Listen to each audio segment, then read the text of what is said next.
And मैं हूं शशि और आप देख रहे हैं शशि द एजुकेटर। आज की इस क्लास में हम देखेंगे भारतीय संविधान की अनुसूची 4। आज हम जिस अनुसूची पर बात करने जा रहे हैं वह बहुत शोर नहीं मचाती, लेकिन अगर ये अनुसूची हटा दी जाए तो भारत का संघीय ढांचा धीरे धीरे हिलने लगेगा। इस अनुसूची का नाम है चौथी अनुसूची। राज्यसभा क्यों बनाई गई? संविधान सभा में एक बड़ा सवाल था, अगर लोकसभा जनता का प्रतिनिधित्व करेगी तो राज्यों की आवाज कौन उठाएगा? क्योंकि भारत सिर्फ जनता का देश नहीं बल्कि राज्यों का संघ है, इसलिए लोकसभा पीपल, राज्यसभा स्टेट, और राज्यसभा की आत्मा बसती है 4th शेड्यूल में। 4th शेड्यूल बताती है हर राज्य से कितने सदस्य राज्यसभा में होंगे। यह संख्या आधारित होती है मुख्यतः जनसंख्या पर, लेकिन पूरी तरह प्रोपोर्शनल नहीं। यहीं से संतुलन शुरू होता है। क्या यह पूरी तरह फेयर है?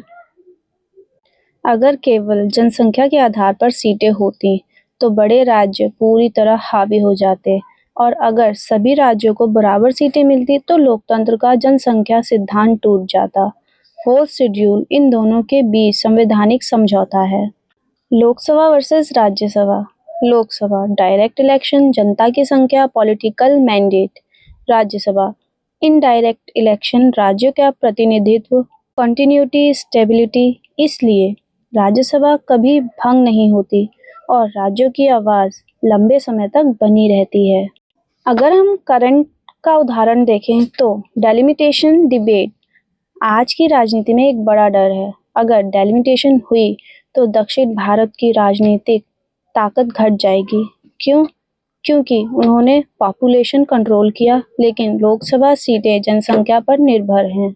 यहाँ राज्यसभा बैलेंसिंग चैम्बर बन जाती है और उसका आधार है 4th शेड्यूल। अब आते हैं स्टूडेंट आप पर। आप लोग कहाँ गलती करते हैं?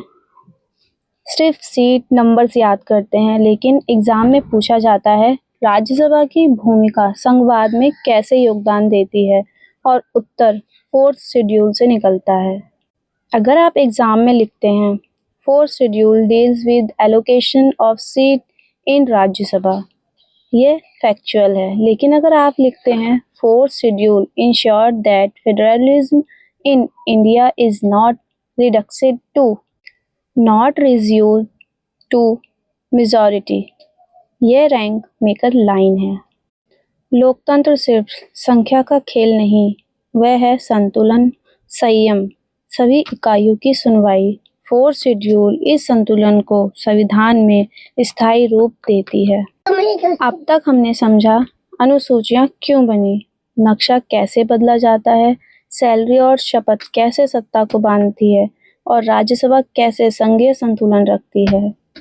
अगले एपिसोड में हम समझेंगे 5वीं अनुसूची, आदिवासी क्षेत्र, विशेष प्रशासन और लोकतंत्र की सबसे संवेदनशील परीक्षा। तो मिलते हैं नेक्स्ट वीडियो में।